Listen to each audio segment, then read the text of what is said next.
Assalamualaikum warahmatullahi wabarakatuh. Kami dari kelompok 6 kelas manajemen dakwah B akan mempresentasikan materi tentang sejarah dakwah Islam di wilayah Amerika Latin atau Selatan. Kelompok 6 kami beranggotakan Zahratul Raifah, Harisatul Azizah, M. Asfandra Maulana, Syarif Kamal Mukhtar, dan Mu'asroh. Di sini kami akan membahas 4 poin, yaitu 1. Disclaimer, 2. Masuknya Islam, ketiga, masuknya Islam versi kedua, dan yang terakhir, perkembangan Islam. Materi yang pertama yaitu disclaimer.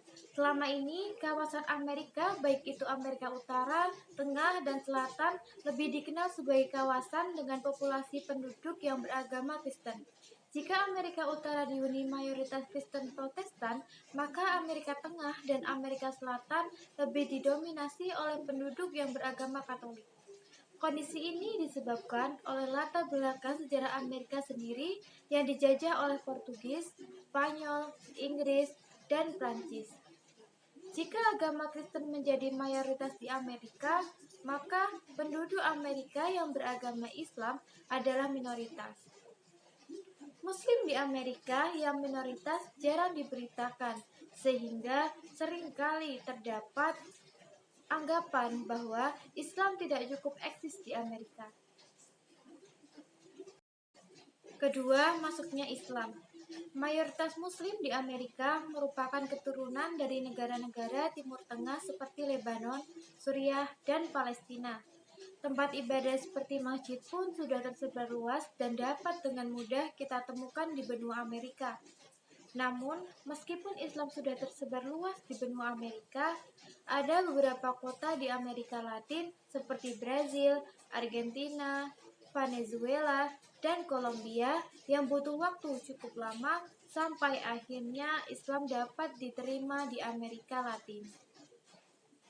Selanjutnya, tahun 1850 sampai 1860 terjadi migrasi Arab Muslim yang mayoritas berasal dari Suriah dan Lebanon. Mereka membentuk komunitas baru di negara seperti Venezuela, Argentina, Brazil, dan Kolombia. Komunitas tersebut mendirikan pusat-pusat kebudayaan Islam seperti masjid, klinik, sekolah, dan juga organisasi-organisasi Islam seperti IMS dengan tujuan mempertahankan kebudayaan Islam dan meningkatkan kegiatan dakwah di Amerika Serikat. Melalui kegiatan tersebut, Islam kian ramai dan diperkenalkan di Amerika Latin. Masuknya Islam versi 2. Sekitar 4 juta Muslim tinggal di Amerika Latin. Sekitar 50.000 diantaranya adalah Hispanik atau keturunan Spanyol. Mayoritas Muslim di sana merupakan keturunan dari negara-negara di Timur Tengah seperti Suriah, Lebanon, dan Palestina. Populasi Muslim yang cukup besar ada di Brazil, Venezuela, dan Kolombia. Masjid dan tempat beribadah bisa dengan mudah ditemukan di kota-kota besar. Selanjutnya, munculnya Islam di Amerika Latin dimulai bahkan sebelum Columbus tiba di benua ini. Dibuktikan dari peta dunia yang dibuat kaum Muslim pada awal abad ke-16. Sebagian Muslim Moor dipercaya menemani Columbus dalam perjalanannya mencari dunia baru. Sejak akhir abad ke-16, orang-orang Arab mulai bermigrasi dari Timur Tengah ke Amerika Latin. Para keturunan tersebut dapat ditemukan sampai hari ini dalam jumlah yang signifikan.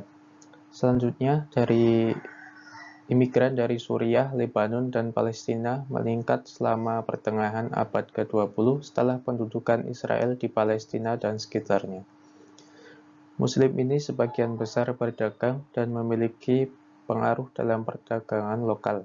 Bahkan banyak yang memegang posisi terkemuka dalam pemerintahan. Pada 1980-an, banyak yang sebelumnya kehilangan kontak dengan akar Islam, mereka beralih kembali ke Islam. Sekian dari saya, selanjutnya akan dilanjutkan Zahratul Raifah. Selanjutnya, selama 25 tahun terakhir, umat Katolik dan Hispanik yang berjumlah besar telah menerima Islam pada tahun 1990-an. Kegiatan dakwah Islam di Amerika Latin fokus pada kegiatan mengislamkan non-Muslim. Muslim Arab memang memainkan peran penting dalam mendirikan pusat Islam, tapi sekarang penyebaran Islam telah diambil alih Muslim Hispanik. Amerika Latin merupakan lahan subur untuk mengundang orang masuk Islam. Mereka adalah orang-orang yang sederhana, terbuka, dan tanpa banyak permusuhan terhadap Islam. Ada sikap positif terhadap Islam dan Muslim. 4. Perkembangan Islam. Kondisi Muslim di Amerika Latin hampir tidak diketahui. Tidak cukup data maupun informasi mengenai Muslim di wilayah tersebut. Berbeda dengan Muslim di Amerika Utara yang informasinya cukup tersebar. Muslim di Amerika Latin nyaris tidak diketahui keberadaannya. Kondisi ini kadangkala memunculkan pandangan bahwa Muslim tidak eksis di wilayah Amerika Latin. Pandangan tersebut tidak bisa disalahkan sepenuhnya. Namun, meski tidak terdengar berita-berita mengenai Muslim di Amerika Latin, faktanya di wilayah tersebut masih terdapat Muslim. Selanjutnya, data statistik Muslim di wilayah Amerika membuktikan eksistensi Muslim di sana. Di Amerika Selatan, bagian bawah terdapat 5 negara yaitu Argentina, Chili, Falkland Islands, Paraguay, dan Uruguay. Di Argentina, diperkirakan terdapat sekitar 600.000 Muslim pada tahun 2009. Namun, jumlah itu menurun drastis dari 800.000 Muslim yang tercatat sensus pada tahun 2001. Di Chili, terjadi sedikit kenaikan dari 11.431 Muslim pada tahun 1970 menjadi 2.894 Muslim pada tahun 2002. Di Falkland Islands, tercatat hanya ada 9 Muslim pada tahun 2000. Namun, jumlah ini masih dapat disyukuri mengingat pada sensus tahun 1901 tidak ditemukan data penduduk Muslim di sana. Sekian presentasi dari kelompok 6. Apabila ada kurang lebihnya mohon maaf. Wassalamualaikum warahmatullahi wabarakatuh.